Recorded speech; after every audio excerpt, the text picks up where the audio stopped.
Looking for a fun way to win up to 25 times your money this football season? Test your skills on Prize Picks, the most exciting way to play daily fantasy sports. Just select 2 or more players, pick more or less on their projection for a wide variety of statistics, and place your entry. It's as easy as that. If you have the skills, you can turn $10 into $250 with just a few taps. Easy gameplay, quick withdrawals, and an enormous selection of players and stat options are what make Prize Picks the #1 daily fantasy sports app. Ready to test your skills? Join the Prize Picks community of more than 7 million football fans who have already signed up. Right now, Prize Picks will match your first deposit up to $100. Just visit prizepicks.com/get100 and use code GET100. That's code GET100 at prizepicks.com/get100 for a first deposit match up to $100. Prize Picks, daily fantasy sports made easy. Whatever you're saving up for, a CD from Sandy Spring Bank lets you grow your savings at a guaranteed rate. Right now, earn interest at 5.50% APY on an 8-month CD special or 5.00% APY on a 14-month CD special. Learn more at sandyspringbank.com/CD specials. Minimum opening deposit to earn the annual percentage yield is $500 for the 8-month CD special and $2,500 for the 14-month CD special. Member FDIC.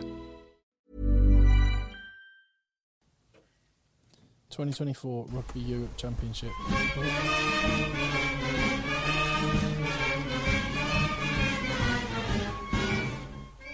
Hello, Egg Chasers. It's the Egg Chasers Rugby Podcast, a podcast about rugby that doesn't take itself or the game too seriously. Back in the rugby dungeon. Not talking about the World Cup on this one. We did that in the podcast, which is already in your feed. So hit subscribe and you get them all, and go and listen to that if you want some World Cup chat. But on this one, we're going to be talking about, more of a domestic issue. You just heard me at the start saying, Rugby Europe Championship fixtures. That's because I was so inspired by Portugal. Just to quickly dovetail to the Rugby World Cup, I'm like, right, we've got to sort our Tier 2 tour out. However, have you seen the group, like the top group for Rugby Europe, or one of the groups for Rugby Europe Championship? Georgia, Germany, the Netherlands, and Spain. Where's Portugal? I know. Where is Portugal? That's Group A, and Group B: Belgium, Poland, Portugal, Romania. Wow! So there will not be a Iberian game unless it happens in the knockouts. It's a bit rubbish, isn't it? Well, anyway, more on that a bit later.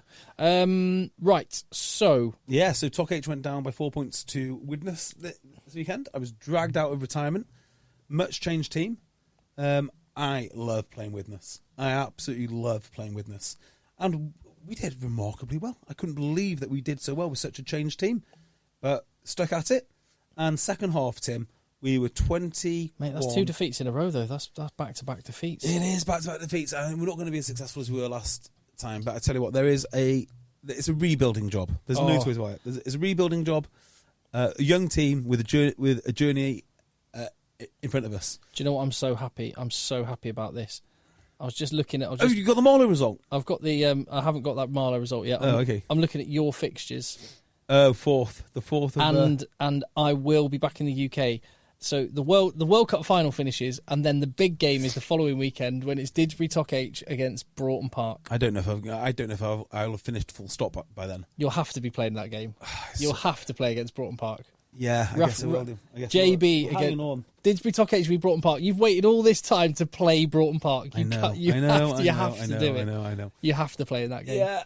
Oh, God, I am hanging on grimly. I might do get me and Phil to come and do match reporting from that game. Yeah. Stream it.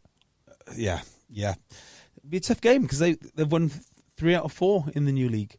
They beat Aspel this weekend. Aspel were... I mean, across the league, it looked like lots of people were missing players. Maybe it's a World Cup thing because a lot of people are at the World Cup. So, anyway, we did remarkably well. And the second half was pure scrums and lineouts, which is why we dragged ourselves back into the game. But ultimately, not enough. And Aylesbury lost by 2 points to the league leaders, Amersham and Chilton yesterday. Really? 22-26. I'm just trying to find out how Marlow got on. My boys. Probably lost. I'm not sure. I'll get back to you on that one shortly. What a rubbish fan. What a terrible fan. Right. So. Yeah, what's been going on? Okay, so some important bits and pieces. Did you hear me and Phil talking about the letter to the RFU? I did. Right. So the letter to the RFU went out, and Tom Aloob, who is the chairman of the RFU, I mean, the guy is so... Oh, no, hold on. Do you know what? I'm going to stop you, and we have to set the context for this. Jersey have gone bust.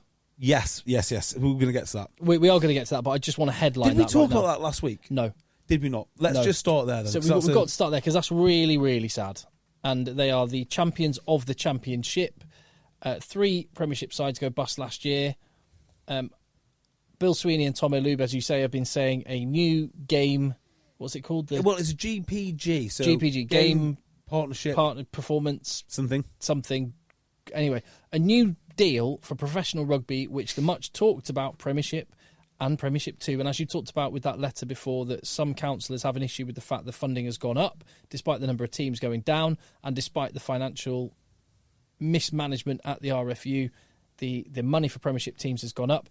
Meanwhile, just to set it into context, the funding of Championship clubs has gone from £500,000 per year to £150,000 per year in the last 4 years. Yes.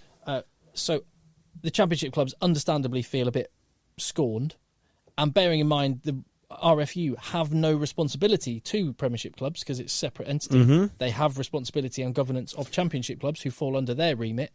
That is their competition, and they've slashed the funding, and they've been talking about this new deal, but nothing has been coming, and Bill Sweeney's been going, yeah, it's coming, but finally the financial backing of Jersey, part of which was the council and the local government there, have just said, look, we can't keep waiting, there's no certainty, we've got nothing beyond this season, so we are pulling the plug. Yeah. So, here, do you want a typically controversial view on this, Tim? Well, there's 2 controversial views. Okay. So one is, and I'll just touch on this briefly, that the fact that Jersey went under now, was as much of a plan as anything else to put pressure on the RFU, which I find hard to believe. I don't think you sacrifice your staff, but the theory is that they go under now, and they can stomach the points loss, and they can also reform, and it's going to be Prem 2 anyway. They should join the French system. Well, it might be easier for them. So that was the first thing, but we can discount that for now. Here's the one which will really ruffle some feathers. Marlow won, by the way. Yes. Great win against Grasshoppers. Anyway, continue. Yeah.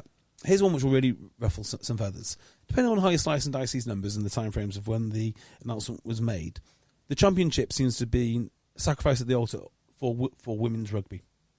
So there is a zero-sum game element of this, isn't there? There absolutely is. There is only a finite amount of money. Finite amount of money, and like I say, $500,000 down to 150,000 is what the championship clubs, that they've had their funding slashed and then slashed again over the last 4 years, and at the same time that their money has nosedived, the funding of the women's game has gone up by probably not an incomparable amount. Well, let me give you the numbers. So RFU cut championship funding by $3 million in 20/21, and then in the 2025 facility improvement found in the 2025 facility improvement fund, $7 million over 4 years, which basically like overlaps. There's $220 million invested into the Premier 15s over 10 years. I mean, this product isn't going to make... What? Sorry. Oh, sorry. Annual report, page 17, $220 million to be invested into Premier 15s over 10 years. 220 million pounds. Yes, that's correct. Hey, don't worry, the women's game is thriving. So whatever else is happening, just remember that phrase: the women's game is thriving. No, you see, I've got no problem. Thriving, I've got no problem with funding to some level, but hold on a minute. So that's £22 million per year.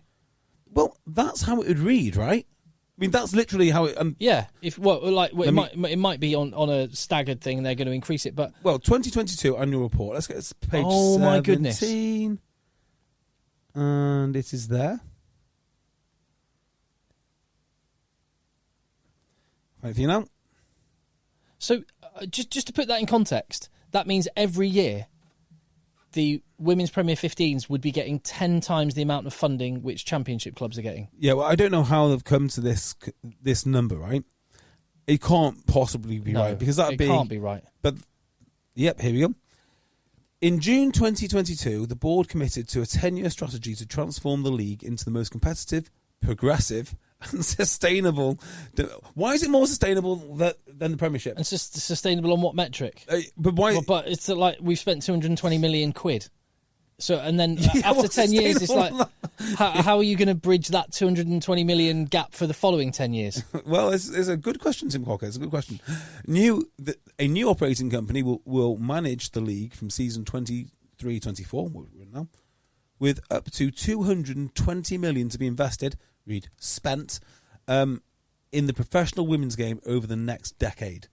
So, yeah, you're right. I mean, that's 22 million a year. Well, that's 22 million a year. And let me just, again, Championship clubs get £150,000 per year from the RFU funding now, down from what was $500,000, meaning the total spend on Championship budgets is 2.1 million in total, versus what it was, which is 500 times by... Phil could do this so much quicker.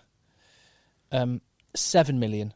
So 5 years ago, the Championship club, the RFU were spending £7 million on funding Championship clubs. Now they're spending 2.1 million, and they're spending 22 million per year. Well, but they just can't be. I mean, they just can't be spending 22 million a year. Where's that data from? Where's that number from? The RFU report, the actual RFU report. It is page 17 of the annual report 2022. Could maybe just a couple of million of the 220 million go to the Championship? It can't be true. It can't be real. That must be false. Unless it's 220 million over the course of a decade, and they've accounted. Hang on. Sorry, and they've put their inflation calculation at 50% per year. I mean, I don't know where that's coming from. Or are they assuming that the revenues are going to grow to something astronomical? I guess the point being is that there is absolutely a zero-sum game element to this, and you... So, really harshly... no, and I'm just going to take the women out of the equation for just in this conversation.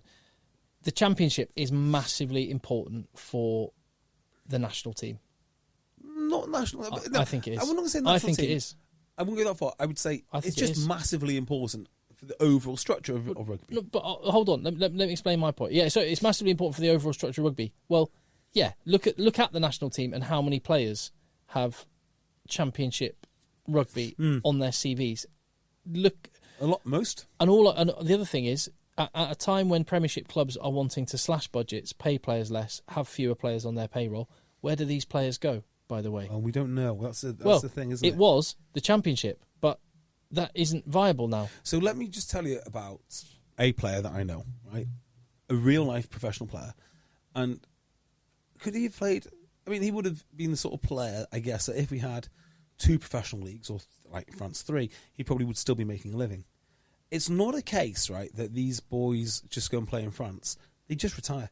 Yeah. Because there's a difference between the recreational player like myself who will just carry on regardless what have you. Well, they'll drop down the leagues and just train twice a week, play and get a couple £100. Yeah, but they're not professional rugby players. No. And as soon as you're out that professional, if you're out the professional game for say a couple of years, you're not getting back into it. You're not doing your front squats and your bench press and your conditioning every day like you would as a pro. So it's unlikely you're going to be able to reach the levels that the pros require should you be needed to go back up the levels again. So, yeah, I was going to give that example of a player who's sort of gone... Yeah, he's coming to the end of his full-time career and just immediately gone, right, well, in that case, I'm going to go to Nat 2. Sorry, not Nat 1. Nat 2 doesn't exist now. Yeah. And that's just what they do. And they're no longer then suitable, really, for Championship. And if they're no longer suitable for Championship, they're no longer suitable for the Premiership. So that's the way of the world. We will actually lose players. They won't just move clubs. We will lose players because they'll stop playing. So that's that. So I agree. I wouldn't go say it directly translates to the national team, but it's kind of like a food chain. You know, if you remove the insects, then eventually the apex predator will get affected, and that's what they're doing. Quite that, and that's basically the context here. I'm not saying there's a direct relationship.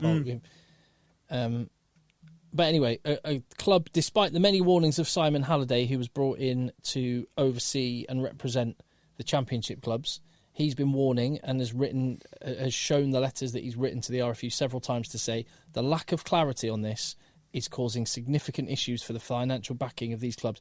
You're going to run into problems unless you solve this. Yeah. Well, evidently, Bill Sweeney and Tom Elube have ignored that, and another club has gone to the wall, which is... Yeah. So the point you make there, you can see that in financial markets. Financial markets love good news. They can deal with bad news. What they can't deal with is uncertainty.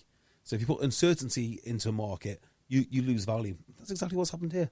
The RFU have not got a good enough grasp of any aspect of the sport, and that does create uncertainty. And if they just said, look, there's no more funding forever, you could say, yeah, that's terrible, but at least we can plan around it. I mean, at least we know what we're dealing with here. We can set our budgets, we can make stuff redundant.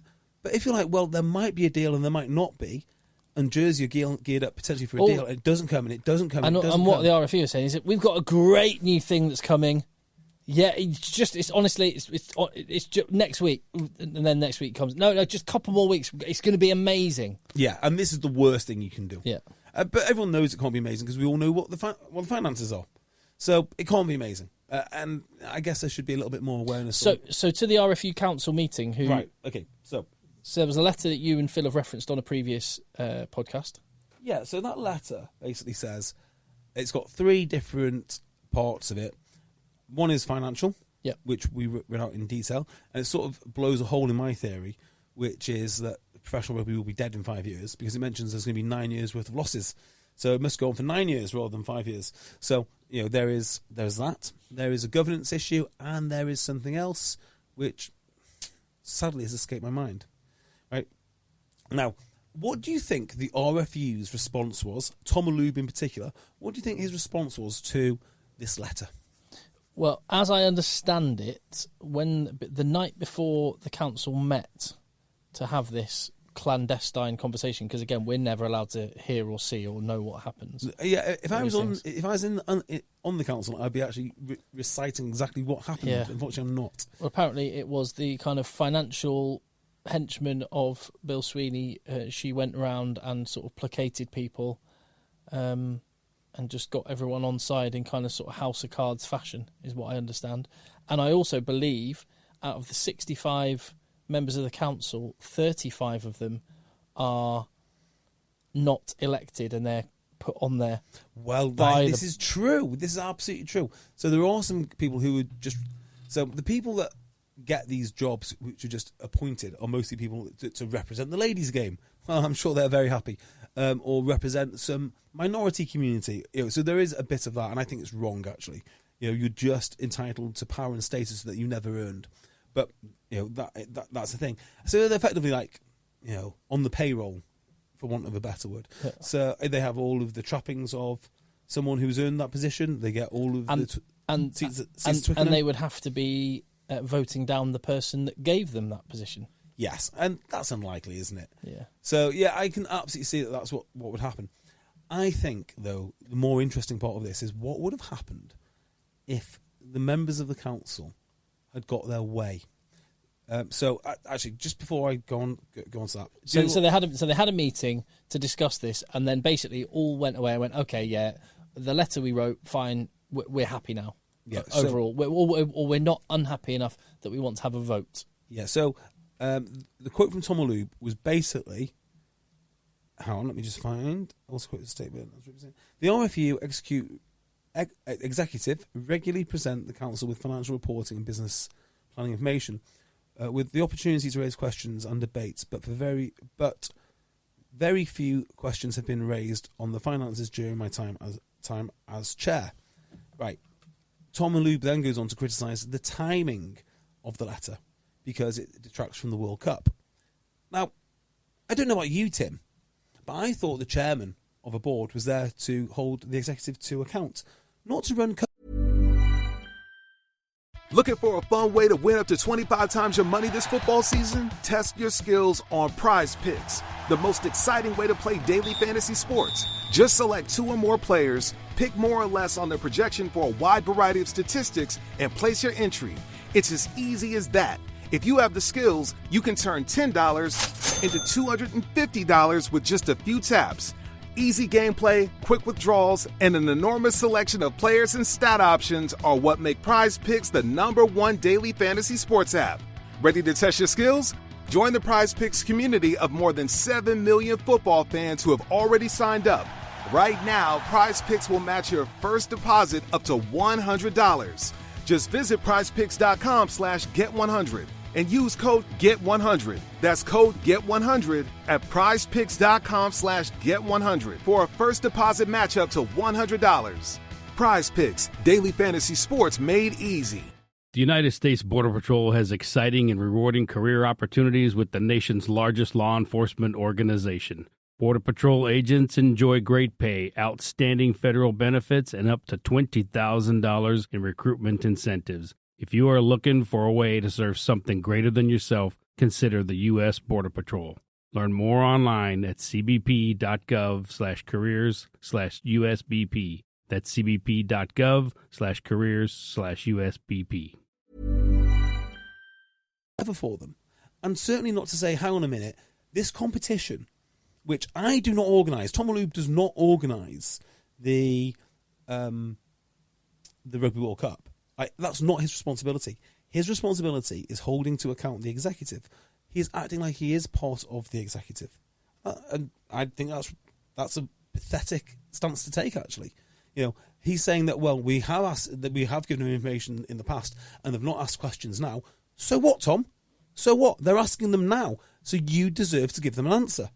And as far as I can see, they've not really done that. And, you know, Tom Maloub's CV, when you read into it, is not actually that impressive anyway. I mean, he shouldn't be RFU chairman to start with. But, you know, we have this guy. He's been appointed, much like those council members, kind of on the payroll, as far as I can see.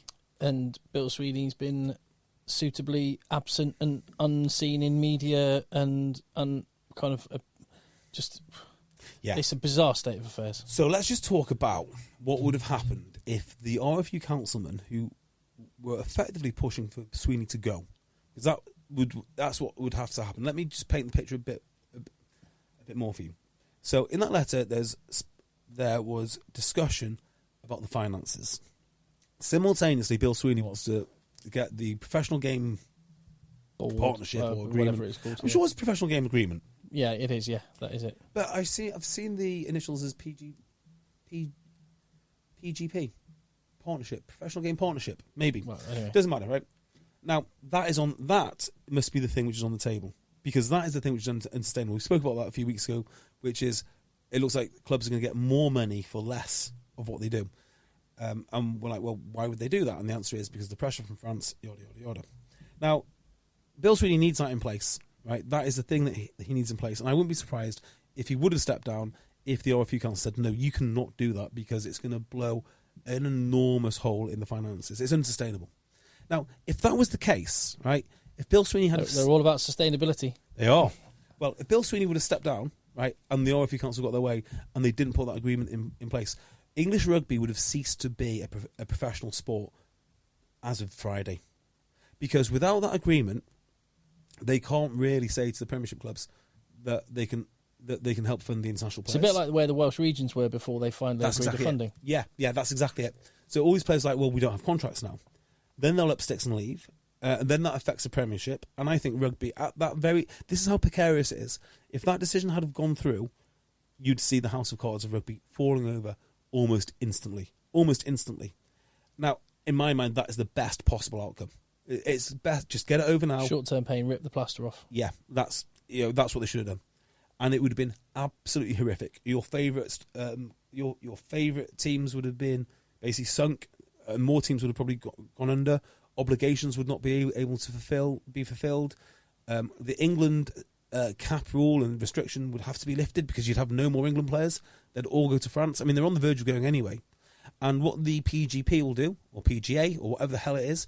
It will make it so we just kick the can down the road a little bit. But by the time that gets addressed, by the end of that agreement, rugby will be, you won't be able to recover it. I mean, that is by the time that is done, unless things change like at incredible rates. There's an enormous stroke of luck. They are just kicking the can, and the situation they'll find themselves in 2 or 3 years' time when that agreement runs out. Are the losses which the RFU are sustaining? Because a lot of companies operate with debt, and they're quite comfortable with that because they see a growth plan. And is that like, how worried should we be at the terrified? Yeah, terrified, because I mean it's making out that okay, the TV money will always rise. Well, TV money won't rise. They're making out that interest in the game is going to continue, and it might not, because if you're a hardcore rugby fan, there's a very good chance that another one of the Premiership teams will go. So they're throwing money at the Premiership, hoping to God that somehow that product stays, and it might stay. But then you've got the other problem, which is France, and France is going to get more and more and more powerful, and that death spin is already in motion. So the RFU are going to have to throw more money, which they don't have at the professional game, and the professional game has been bled dry by CBC. So I understand the. So I'm trying to make my point. The mitigated, not try and slow down the death spin, but not slow down the death spin by chucking more money at it, would just be to simply say, we're going to lose a bunch of players to France, and that's okay. They can still play for England. Yep. That would have been a smarter move. I guess so, but then it would have affected the Premiership product. I get it. Yeah, I mean, just you got to think what happens to the Premiership. So there's so much pressure anyway. So I was talking to a rugby agent about a player. I won't tell you who the player is, but someone that I really respect as a player. But between me and him, we were like, yeah, he's definitely not a Premiership player. But, and I made the point, this is a Premiership player. The future of the Premiership player is lads like this. Very committed, very good player, but not really quite there. That is what the Premiership will be, full of those lads. And when we come to Europe, they're going to get absolutely smashed. So the Premiership is going to be like a feeder league for France. Anyone who's any good will go to France. And like Pro D2 is full of English. So all the more reason to just stop the, because they're inflating the money in the Premiership by trying to keep them in England, as you say, rather than let them go to France. Exactly. So exactly. just let that go. Yeah, but as soon as they go, what happens to the Premiership? Does the Premiership then get smaller and eventually fold? This is a catch-22, isn't it? It is. There is no good way to look at this. This is part PRL, part Bill Sweeney, part council, to be fair. Part council. And the problem is on that council, they have no one, from what I can tell, who is smart enough to realise this at early doors. No one. No one was smart enough to see us at early doors, and it was so obvious. It was so obvious to anyone that spent any time looking at that CBC deal, how damaging it would be. The journalists too, I mean, one of the things about rugby is that it's so influenced by the media. And there's a lot of revisionist history going on right now, isn't there? Yeah. I remember sending a voice note. It was 17 minutes long, and it detailed every nook and cranny of the CVC deal to a major national journalist. I went, yeah, it's not really a story. It is a bloody story. It is a story. And they didn't understand it. And because they didn't understand it, they couldn't scrutinise it. Because they didn't scrutinise it, it means that it just went past and no one really questioned it. And you remember what the headlines were? This is great for rugby because finally big money is interested.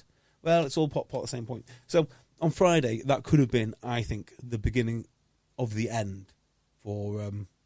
we were at the beginning of the end. That could have been the end of... The thing is, no one...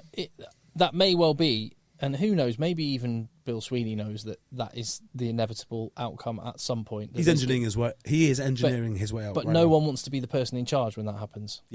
Yeah, so he just kicks the can down the road. It's the same with CVC deal, isn't it? It's the same with politicians do the same thing. Yeah. It's like it's a 5-year cycle, so I just want to... power is what I'm focused on. The fact that these people that I'm representing, their grandkids aren't going to have a pension ever when they leave. Happens. And it's like, well, that's not my problem then. It's not my problem then.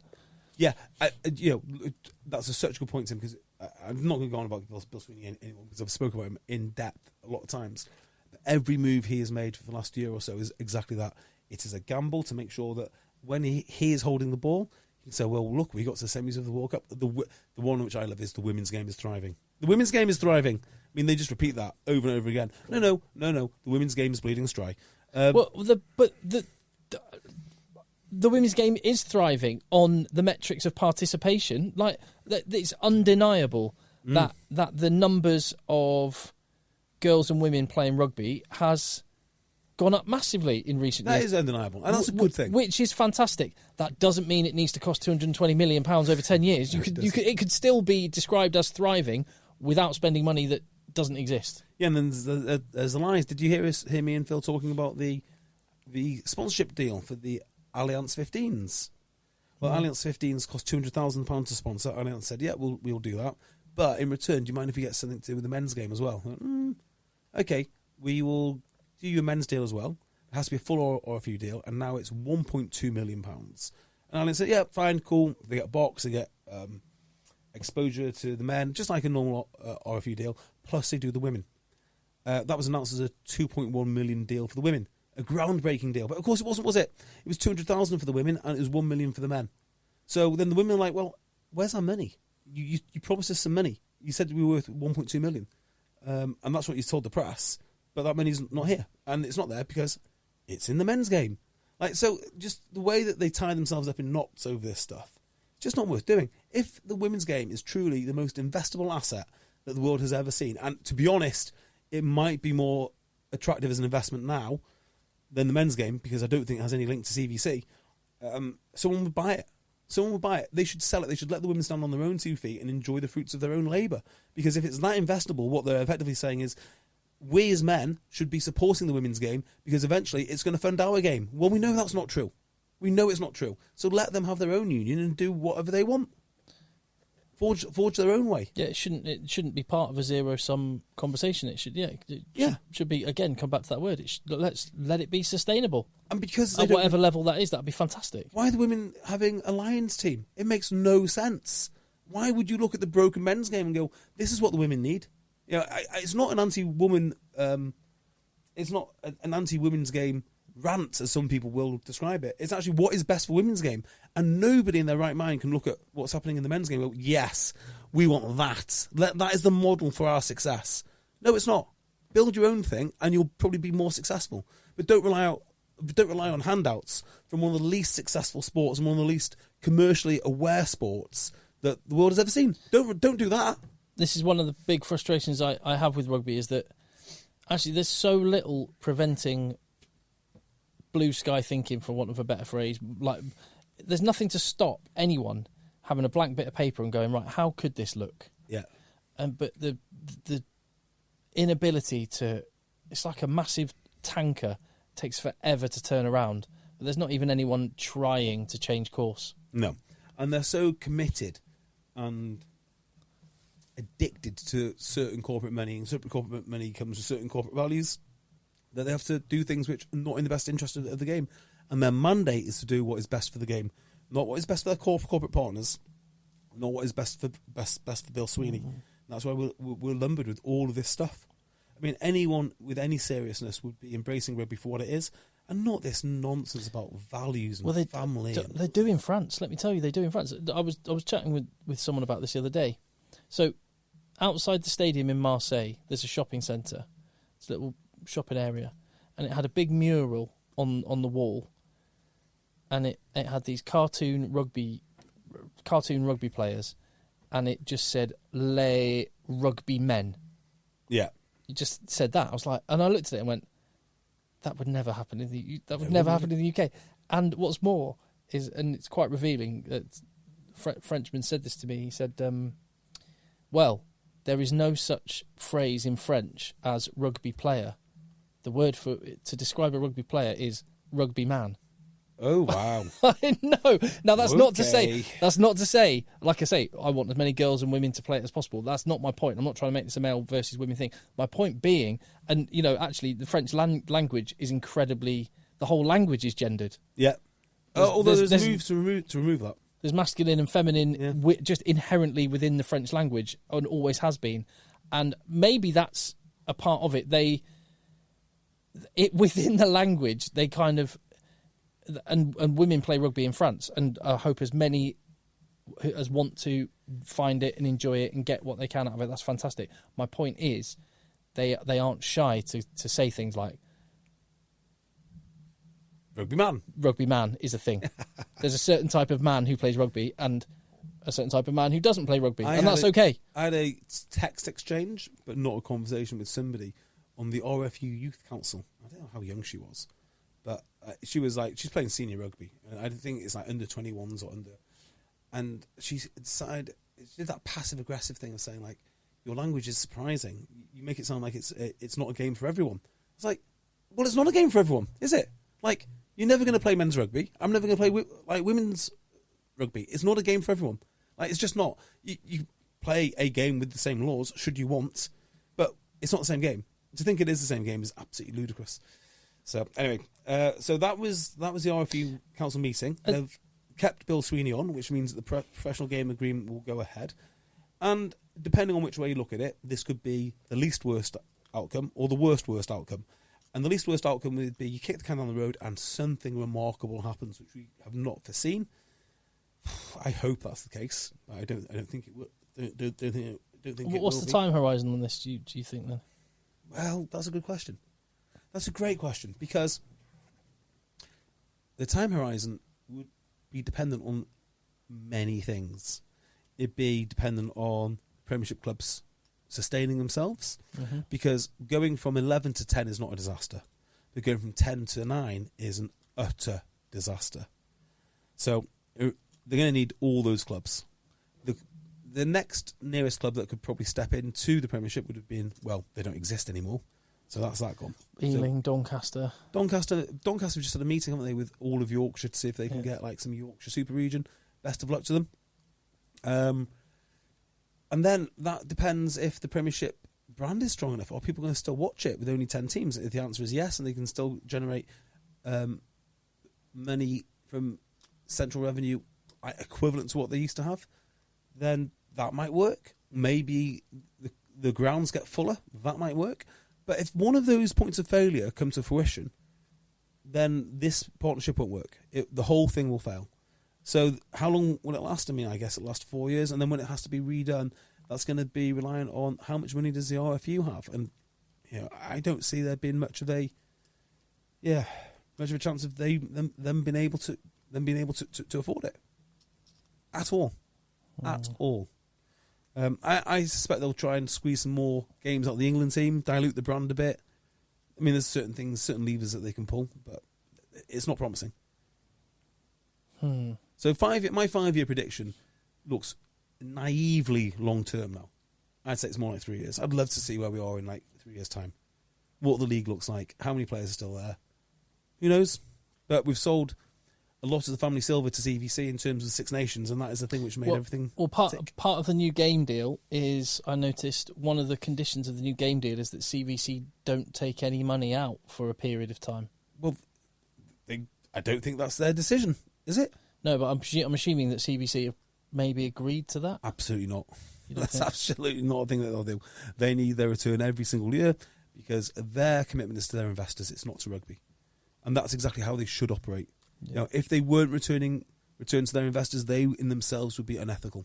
But if the threat is you're not going to get anything out of it in 3 years' time if you don't do this, is that them doing the right thing for their shareholders potentially? Well, it's not the shareholders; it's the people who have holdings within the Series 7 fund, which is customers then. Yeah, their customers, the pension funds, because it's serious business. It's not. But is that an argument that might be legitimate? Because that was one of the things that was written down. I read it in the Rugby paper today. It was like there's certain conditions of the new agreement, and one of them is that CBC don't take any money out for a period of time. Well, I don't know who the RFU think they are to declare that. I mean, they've already taken the stuff they want, and people seem to think that the CBC will come in and get some more. That wouldn't work for them. They're not in it to buy all of rugby. They couldn't. They desperately don't want all of rugby. They want some of the profits from rugby, and they want none of the expense. So if they owned it all, they'd get the expense, and they don't want that. So I mean, maybe there's some sort of lip service that we won't sell any more to CVC, but that's no use to anyone. Damage has been done, and the fact that CVC won't buy any more of it, in the same way that there's no one to buy Wasps and Worcester and London Irish. So you don't need to believe me on this. You can see the evidence that the CVC deal makes clubs completely untenable as a proposition to new owners. The evidence is there. You got three of the grandest clubs in England. Nobody wanted them. Well, do you know for £1? Do you know what the good thing about the internet is? That there are copies of every newspaper issue, article, every rugby magazine, every podcast, every radio show, and honestly, this was the only place where the warning shots were fired when that CVC deal was done. This was not an exaggeration. This was the only place. Yeah, because you have to ask. I mean, flag this up. The only question you have to ask is, if no one's making money out of this anyway, how do you make money out of it? The idea was they were just cleverer than everyone else, and they were actually. They were much cleverer than everyone else. The way they structured this deal. Well, the CVC people that structured that deal were very clever. That's exactly what I mean. They're much cleverer than the people that they sold the deal to. So it didn't make sense on its face, because if you guys weren't making money and you know it's not a profitable proposition, why would CVC want it? Bingo. That's why. So, anyway, that's old history now.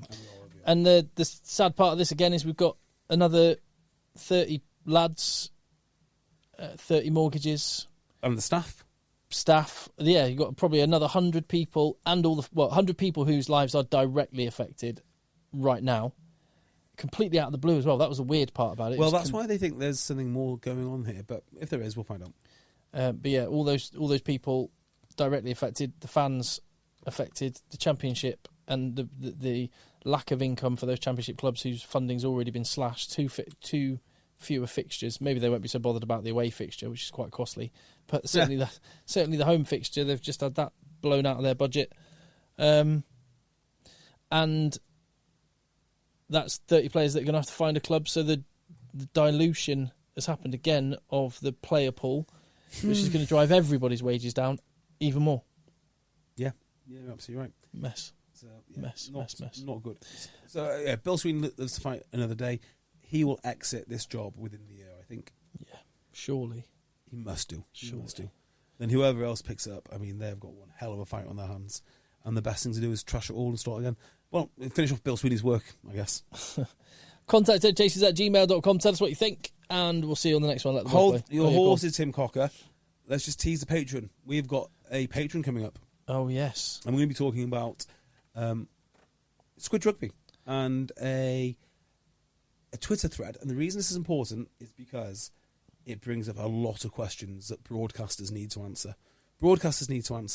And I would say rights holders need to answer. And how do they deal with spreading the game in the future? Because I think it's a fascinating and in some ways very unfair description of Squid Rugby. But some things are very fair.